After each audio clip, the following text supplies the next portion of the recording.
ተወለድኩበት የተባለው ግቢ እኮ ናቸው እነሱ ያውቃሉ መሰለኝ። እዛው ግቢ የተወለድኩበት ግቢ እነሱ ያውቃሉ መሰለኝ። እነሱን ቢጠየቁ ጥሩ ነው።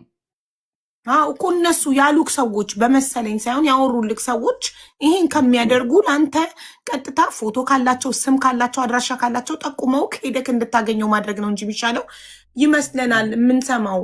ስለዚህ እሷን ጠይቃት፣ አፋጣት፣ አስጨንቃት።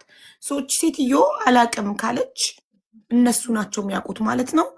እነሱን አንተ ወይ አድራሻቸውን ስጠኝ፣ እኔ ልጠይቃቸው። እነሱ የሚያውቃሉ። እሺ አድራሻቸው። የመጀመሪያው ጥያቄ ይሄ ነበር። ሁለተኛው ጥያቄ ደግሞ እናቴ የምትወደኝ አይመስለኝም፣ በጣም ትገርፈኝ፣ ትቆጣኝ፣ ትመታኝ ስለነበረ መንገድ ላይም ትመታኝ ነበረ ብልሃል። ለእሱ ጥያቄ ለምንድን ነው ልጅሽ ማትወጁ እስኪመስለው ድረስ የምትመችው? ለምንድን ነው የምትቆጩ፣ የምትሰድቢው፣ የምትመችው ብለን ስንጠይቃት እኔ ልጅን የምመታው ስለምጠላው አይደለም።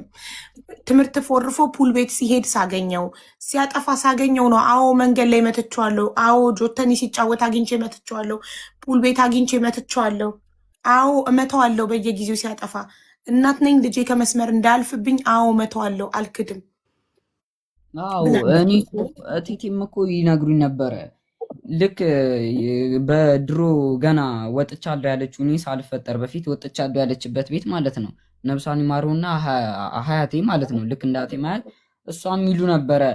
ለዚህም ነው እንደዚህ እንዲመቻት ነው እንደዚህ የምትወጣው ይሉኝ ነበረ። እናም ደግሞ ማለት ነው እኔ አባቴ አለ ብዬ አሁን እዚህ ጋር እየተከራከርኩበት ያለው ነገር በምንድን ነው መሰለሽ? የአክስቴን ፎቶ አሳይታኛለች። ይቺ የአባተ እህት ናት ብላ ቀይ ሴትዮ አሳይታኛለች።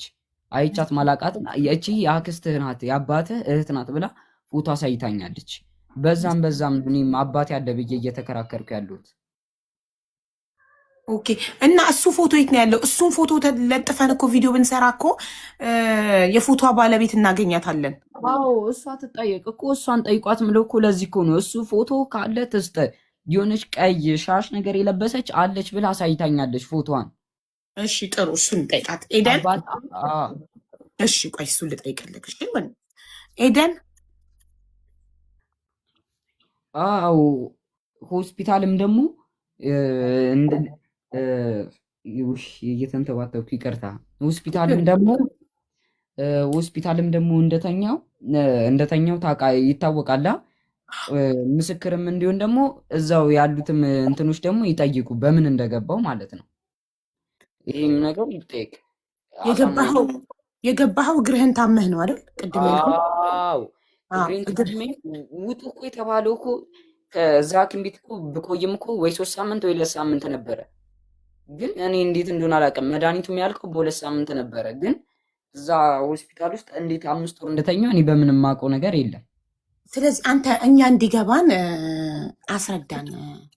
እኔ ልዬ በእግር ገብቶኛል። እኔ አሁን ሀሳብክ እኔ እግሬን አሞኝ ነበር የገባሁት በ3 ሳምንት እግሬ እንድኜ የመውጣበት ሆስፒታል። እናቴ ግን እንዳልወጣ መድኃኒቶችን ሰጥታ ሆን ብላ እንዲያመኝ ያደረገች እና ነው አይደል? ያ ነው ጥያቄክ? እኔም እኮ ሆስፒታል ገብቼ እንደዛ የሆንኩበት በቃ እንደዛ ፈርቼ የተቀመጥኩበት እሷን የሚያገዝኩበት ግራ ገብቶኛል። በዚህም ነው አንድም ሆስፒታል ለምን እንዳስቆየችኝ በትንሽ ጊዜ ውጡ የተባለው ቆይቷል በጣም እና ያንን በጣም እንዲቆይ የተደረገበትን ምን አይነት ጥቅም ፈልጋ እንደሆነ ትናገር። እሱ ነው ጥሩ። እሺ ሆስፒታሉ እኮ ሚኒሊክ ሆስፒታል እኮ ትልቅ ሆስፒታል ነው።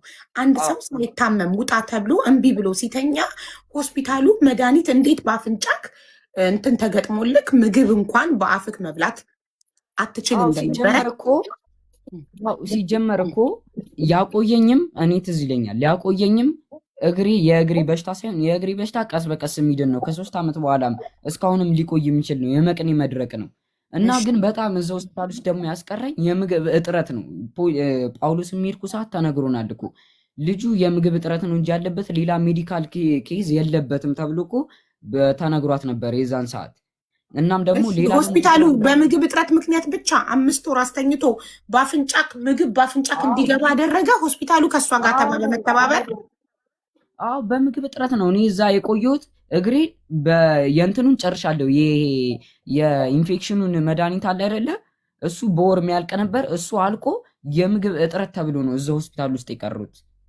ገባኝ። በምግብ እጥረት ሆስፒታሉ ማለት ነው። በምግብ እጥረት ብቻ አንድን ሰው 5 ወር አስተኝቶ ኦክስጅን እስከ መስጠት በአፍንጫ ጎማ አስገብቶ ምግብ በአፍንጫ እንዲገባ እስከ ማድረግ ድረስ ያደርሳል። አዎ እንደዛ ነው የተባለው። እንደዛ ነው በቃ የምግብ እጥረት ነው የተባለው። አዎ ኦኬ። እና ይሄ እኮ ሆስፒታሉን እኮ ያስጠይቀዋል። እሷ ሙስና ከፍላ ምናምን ነው እንደዛ ያስደረገችው ብለህ ታስባለህ? እኔም እንዲጠየቅ እፈልጋለሁ። የምግብ እጥረት ተብለው በዚህን ያክል ጊዜ ካስቆየ እንዲጠየቅልኝ እፈልጋለሁ ሆስፒታሉማ። ኦኬ እኮ እሷ ሙስና ከፍላ ለሆስፒታሉ ነው ሳልታመም እንድተኛ ያደረጉኝ ብለህ ታስባለህ? እኔ እንደዛ አላቅም፣ ግን የኔ ህመም አንድ የጉልበቴ ነው። የጉልበቴም ደግሞ ኢንፌክሽኑ ድኖ የምግብ እጥረት ተብዬ ነው እዛ ሆስፒታል ውስጥ የቆየሁት። እሺ አንተ ሆስፒታል ውስጥ በመተኛትህ 4 ወር እናትህ ምንድን ነው የምትጠቀመው? ሲጀመርም አንድም የኔ አቅም እያለቀ የነበረው እኔ በቱቦ ስለመመገብ ስለነበረ ነው። ለምን በቱቦ ትመገባለህ የተባለው ነገር አይበላም ብላ ነው፣ እራሷ አይበላም ብላ ነው። በቃ አይበላም ስትል እሷ ምግብ አይበላም ስትል አንተ አትናገርም እንዴ? የ14 ዓመት ጎረምሳ አይደለህ? እኔ እበላለሁ ለምን አትልም? አይደለም ነርስ መጥቶ እሷን አስወጧትና ነርስ ወጣማ፣ ነርስ መጣች፣ ሴት ነርስ ነች፣ ትዝ ትለኛለች። ለምንድን ነው በአፍ ማትበለው ስትለኝ እኔ በአፌ መብላት እፈልጋለሁ፣ ግን ይህ ቱቦ ይነቀልልኝ መጀመሪያ ብያቸዋለሁ። ይህ ቱቦ ከተነቀለ እኔ በስነስርዓት ገና ኮሞስ ሳይገባ በፊት እንደዛ ብዬ ተናግሬያለሁ። በአፌ መመገብ እፈልጋለሁ፣ ቱቦ ይቅርብኝ ብዬ እኔ መጀመሪያ ተናግሬያለሁ። ነርስ መጥቶ ማለት ነው።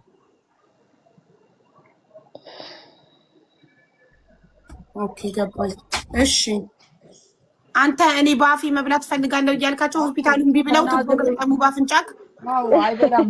እሷ ኖሬ ነው የሚሰማው። እኔ ጋር የኔ ወር አይደለም፣ የኔ አይደለም፣ እሷ ብቻ ነው። የኔም ሀሳብ አይደመጥልኝም እዚህ ጋር ሆስፒታሉ ላይ ማለት ነው። እኔ በስነ ስርዓት ምግብ እበላለሁ ብዬ ለስንት ነርስ አስረድቻለሁ፣ ግን ለእኔ ሊረዳልኝ የለም።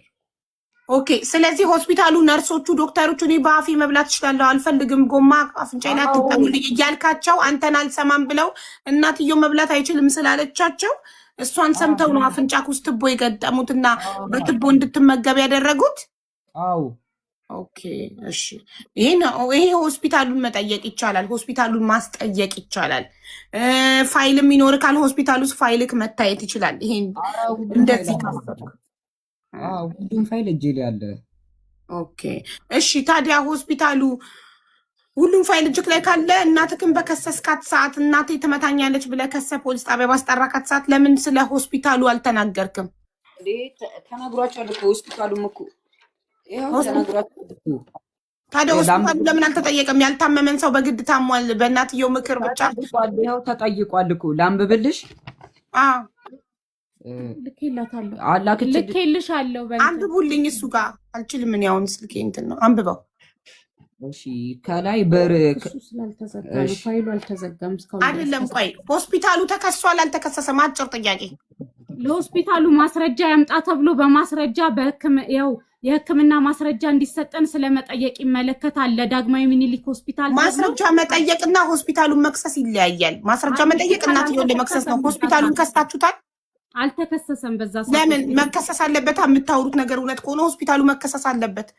አንድ ጤነኛ ሰው ያልታመመን ሰው ታመሃል ብሎ ሆስፒታል አስተኝቶ መድኃኒት የሚሰጥ ከሆነ ሚኒሊክ ሆስፒታል መከሰስ አለበት። እነሱ ናቸው። እኛ እንጠይቃለን፣ መርማሪዋ እኛ እንጠይቃለን። ራሴ ሄጄ በአካል ራሷ መርማሪዋ ሄዳለች። እኔም ቦታውን አሳይኝ ብላ በፓትሮል መኪና ይዛኝ ሄዳ መርማሪዋ ኃላፊውን አስመጥታ ሙሉ ዶርም ላይ እንዳለ ነርሶቹ ተሰብስበው አንቺን ወደ ውጪ ብለው እኔን አስወጥተው እሷን ብቻ አናግረው ልከውናል። የሚኒሊክ ሆስፒታሎች እኔን ውጪ አስወጥተው አትገቢም እዛ ቦታ ላይ ብለው መርማሪዋን ብቻና ለምን አንቺን አትገቢም አሉሽ?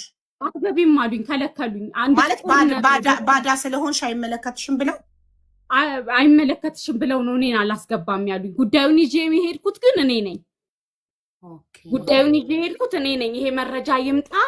መጀመሪያ የተከሰሰበት እሱ የመጣበት ኬዝ በዛ በሚኒሊክ ኬዝ አልነበረም። በሚኒሊክ ኬዝ ተከሰስኩኝ፣ እንዲህ ወንጀለኛ ልጅሽን አስተኝተሽ ተባለ እንጂ በዛ አይደለም የተከሰሰችው። የከሰሳት የክብር ደመና ፖሊስ ጣቢያ ልጇን በደበደበችበት ነው። እኮ እሱማ የተከሰሰችውማ ልጇን በመደብደቧ ነው፣ ልጇን በመምታቷ ነው። አይቻልም፣ በዚህ ዘመን ልጅን መምታት አይቻልም። ድሮ ቀረ። ድሮ እኛ ተገርፈናል፣ እኛ ሚጥሚጣ ታጥነናል፣ እኛ ተገርፈናል። እንደኛ ዘመን እየመሰላችሁ በዚህ ዘመን ልጆቻችሁን የምትገርፉ እናትና አባቶች ተመልከቱ፣ ትታሰራላችሁ። በዛ ከተከሰሰች በኋላ ነው እኔ ተደውዬ ተጠርቼ